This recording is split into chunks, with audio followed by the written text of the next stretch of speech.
Today I need to address the issue with the Mower air filter. The problem with the air filter in this type of engines is that they design these engines to be compact. Everything is built into the engine. There is nothing auxiliary that needs to be mounted outside. The air filter, for example, is right here, which is very small. And that type of filters works really well if you have a lawn, let's say like a St. Augustine, Bermuda, like most of the lawn in subdivisions where the turf is really thick. There is not much dust.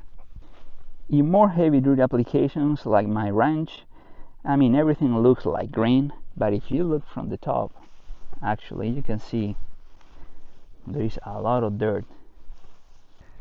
And all that dirt get picked up by the blades and just make a mess, a dust mess, which end up going into the filter. So approximately every time I mow in the at the ranch, I need to change this filter. Also, needless to say that the air intake is right here and the exhaust is right here. So all the hot air from the exhaust, it gets sucked into the air filter, air intake back into the engine. A proper hot air intake. So today I'm going to be installing this heavy duty air box with not one but two air filters, and just the size way bigger than the OEM. Actually, that is a real filter, like this one, like a full side tractor, exactly the same housing that the Kubota. So this filter actually is going to be mounted somewhere around here, so the air intake is much higher, like a foot over the OEM, so the air is going to be a little bit colder. But to test that, I'm going to do the following. So I'm going to mount this temperature sensor right here on top of the filter, the air intake, and I'm going to go right and see what the temperature is as I'm mowing. Oh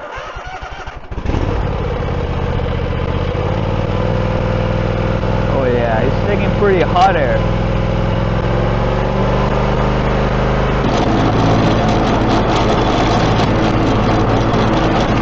So after 10 minutes mowing, the temperature was average 107 degrees Fahrenheit, which in Christian means around 40 degrees.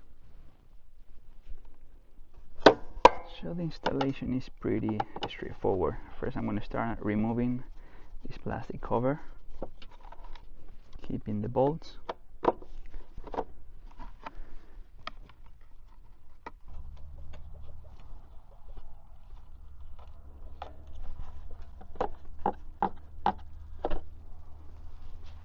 And this is a good point to see how bad the filter works. Look at this. All this gunk.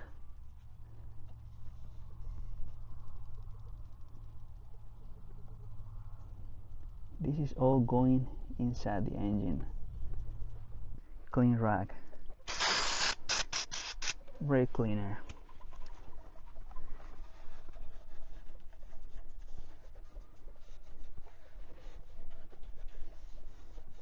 Look at this.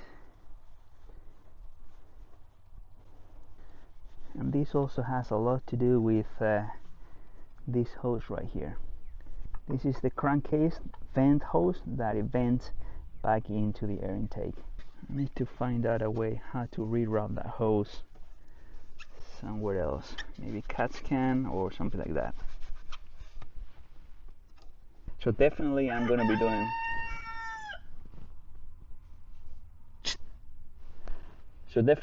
to be doing a seafoam air intake throttle air cleaner treatment on this engine. So I'm going to need this bracket and these two zip ties.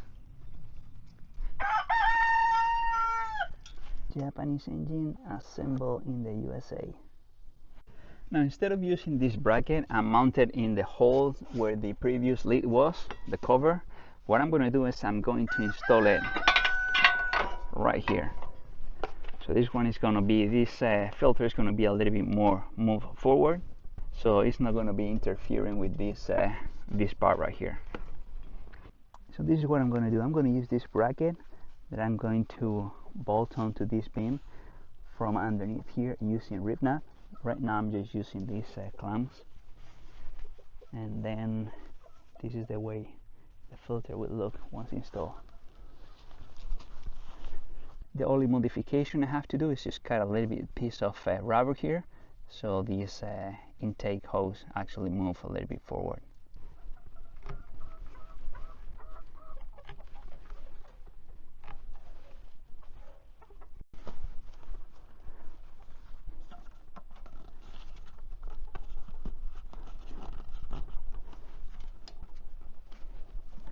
Yeah, it looks better.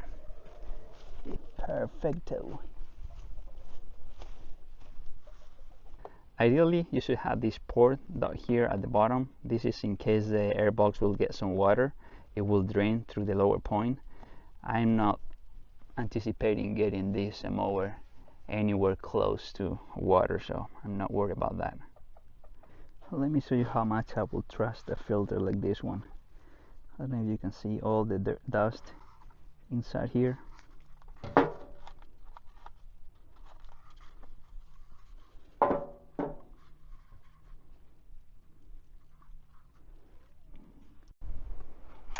Actually, bear with me, I can use the old rubber boot to use this little snorkel. Let me see how this works. I think this is gonna work beautifully.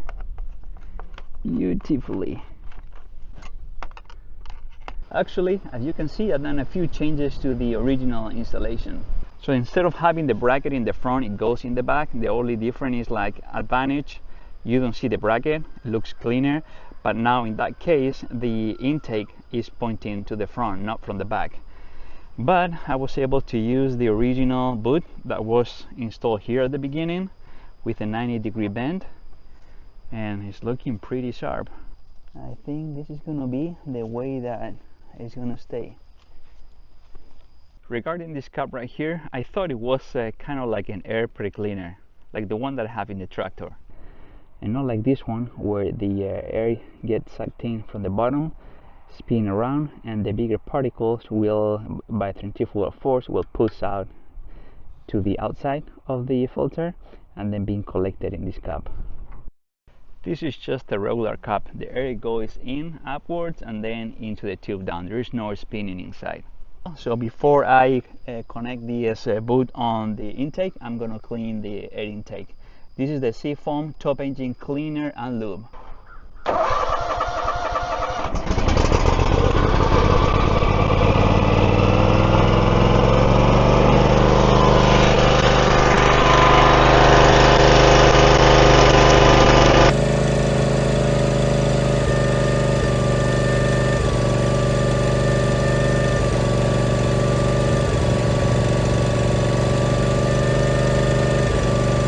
Now with the engine hot and stopped, I apply some Seafoam, let it sit for 10 minutes. So it's going to be soaking in all the carbons in the air intake valves. I'm going to start the engine. Probably it's going to hesitate a little bit. A lot of white smoke. We'll see.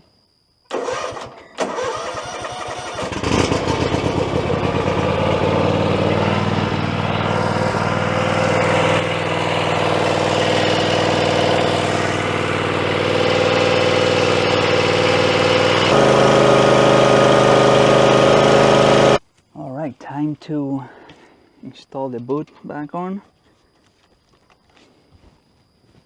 and we're ready to go.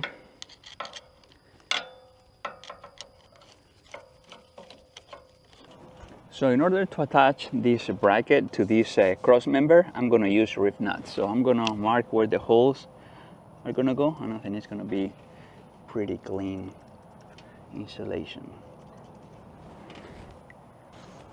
Actually, there are many ways to attach this bracket to this cross member. You could use this type of clamps.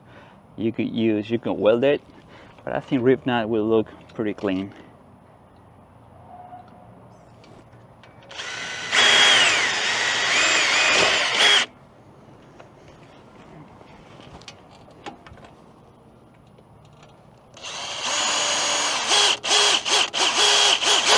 So these are the pilot holes.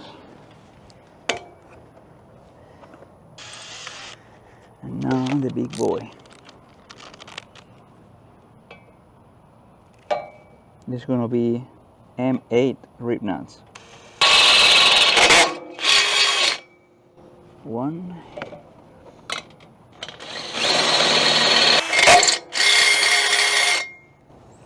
There we go.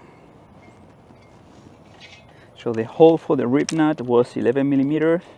This is going to be for the M8 bolts, is 8 millimeters.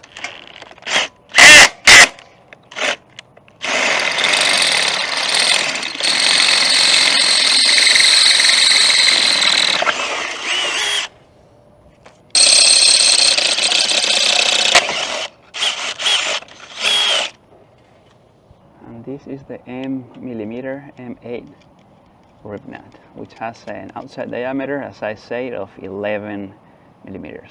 All right, first rib nut.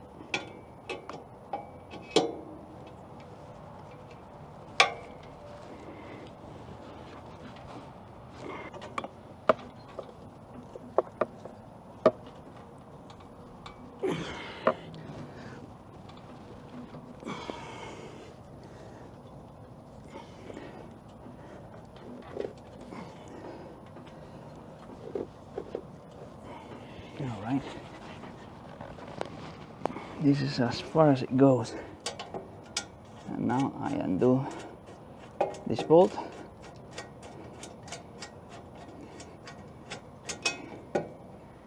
And check this out. One rib nut installed.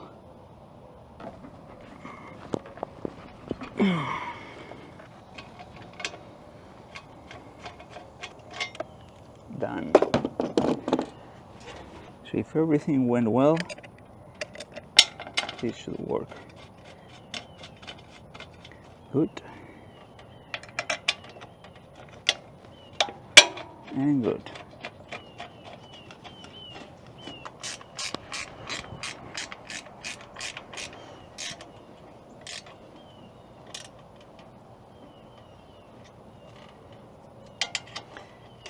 Now let me tell you, this ain't gonna go anywhere.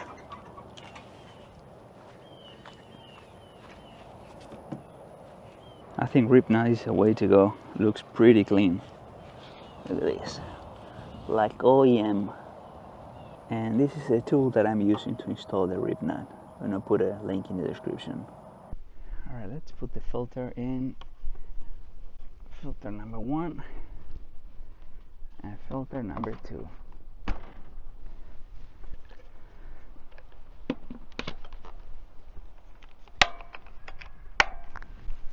And next I'm going to measure the air intake temperature. So I'm going to stick the probe through here. So I have the probe right here measuring inside the air filter box, and the fluke right here. So I've been riding for 10 minutes and the average temperature was 102 degrees Fahrenheit, 5 degrees less than before, which roughly means 1% more air going into the engine. Now that is not a lot. I mean, I don't even need to rejet the carburetor for that amount of oxygen, but that tells you that the engine is going to be running a little bit colder, which is good. Not just the air is cleaner, but it is colder, which is good. All right, time to go mowing. Thank you for watching.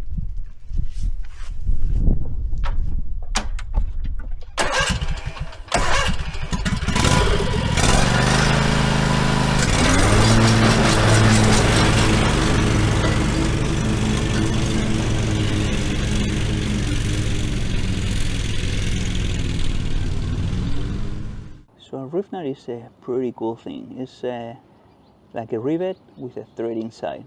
So you have to make a hole with the same diameter, outer diameter of the rib nut. Then put it in the tool. Then insert the rib nut in the hole that you just did. And then as you press, kind of like a rivet machine, you can see, I'm gonna zoom in. You can see how this flare will grab the metal. This is a pretty cool way to install a thread in a piece of metal, like a square tubing, where you cannot use a bolt or a nut.